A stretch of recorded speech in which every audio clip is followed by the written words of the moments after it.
Fast, focused, and fearless, here's everything you need to know this Monday morning.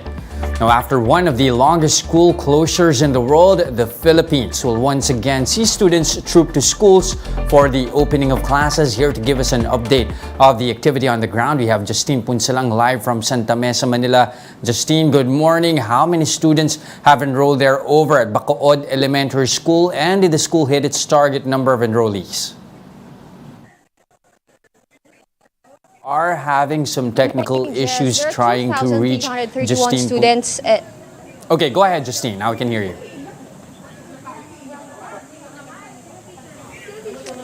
Yes, Jess, there are 2,331 students enrolled here in Bacood Elementary School in Santa Mesa, Manila. This is relatively lower than their usual number of enrollees, especially since only 35 students are allowed to be in one classroom at a time. Jess?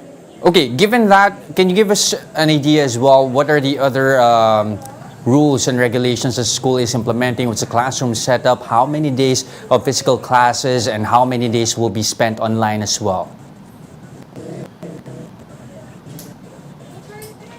Just like how it was prior to the pandemic, there are two shifts of classes here in Bacood Elementary School. First is from 6 a.m. to 12 noon.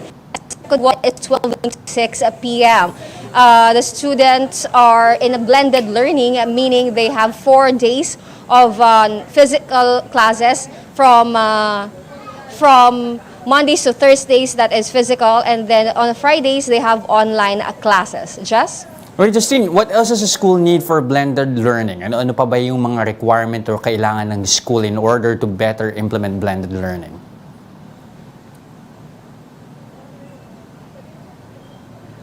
Sorry, can you repeat that question, Jess? What are the things that the schools actually need to better implement blended learning this time around, based of course from their experiences in the past? Well, among the things that they need to work on is, well, the physical interaction with the students. Actually, we talked to some of the parents, and they really want students to have face-to-face classes more than the blended learning, because they feel that their kids are learning more if it's in-person learning. However, since there's still the threat of pandemic and they're still adjusting, that's why they have online classes on Fridays. However, this class, or Friday classes, are shortened as compared to the usual 6 hours of classes from Mondays to Thursdays. Jess? Okay, Justino, medyo maaga-aga pa, but so far, at least from what you have observed, what are the challenges, especially when it comes to enforcing minimum health protocols? May feedback ka na rin bang nakuha from the parents? Well, the parents said that some of the parents said they are not worried of their children contracting COVID-19 because most of them are vaccinated against the virus. However, one of the things that is possible is interaction with their fellow students. That is why the parents took it upon themselves on teaching their kids what to do and what not to do, and telling them that the usual things that they used to do prior to the pandemic, like going out with their friends after classes, is no longer allowed, so that they will not get a COVID-19. Another thing that the teachers and the principal is making sure is that physical distancing is strictly implemented upon entering the school, at the station where the kids are getting their temperatures checked. There is a 1 meter distancing, not everybody. That not need to classmates, so to lessen their possibility of contracting COVID-19. And upon entering, after they get their temperature, there's also hand washing areas and running water, so that disinfection is at maximum. And inside their classrooms, face masks are also strictly needed inside, only to be removed if they are eating. And speaking of eating, there is no canteen here, or the canteen is closed in the meantime, so that there will be less interaction among the students, and the parents are advised to make their children bring their own food in the meantime. Jess? All right, thank you very much for those updates. Again, Justine Punsalang, News 5, reporting live from Santa Mesa, Manila.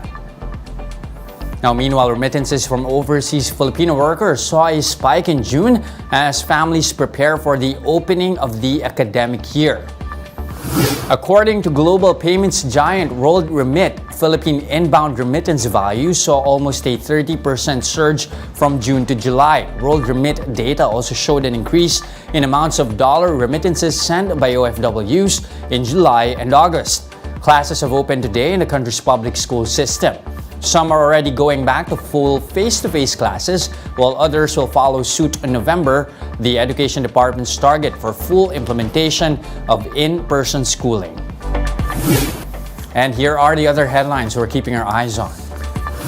Mayon volcano is once again showing signs of activity, prompting the Philippine Institute of Volcanology and Seismology, or PHIVOLCS, to raise its status to Alert Level 1. Meanwhile, Tropical Depression Florita is set to bring rainfall to provinces in northern and central Luzon over the next 48 hours. The Senate Blue Ribbon Committee is set to start on Tuesday its inquiry on the alleged unauthorized attempt to import 300,000 metric tons of sugar. The committee says among those to be summoned to the probe are former officials of the Sugar Regulatory Administration.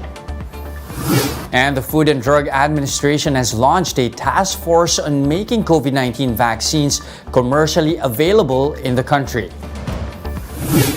And those are the top stories of the hour. Join us again at 9 a.m. as we continue to monitor the day's biggest stories. You can also catch us on One News on Signal Play. Register an account now at signalplay.com.ph so you can stream One News live anytime, anywhere.